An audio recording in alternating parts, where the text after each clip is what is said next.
yen mandeng alam iki pikiran susah jadi ender.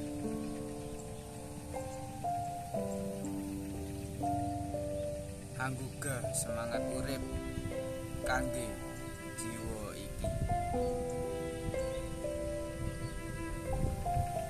Hatipun dadi sumringah lan bunga. Yen deleng wit ijo royo-royo, awujud ciptaan sing kuwasa.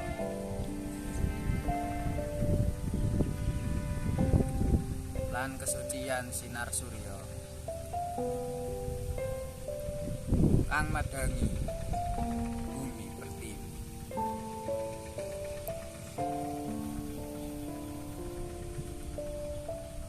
Puji syukur marang Gusti Allah,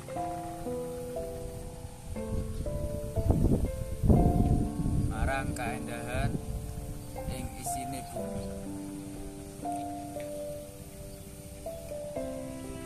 sing kudu dijaga kelestariane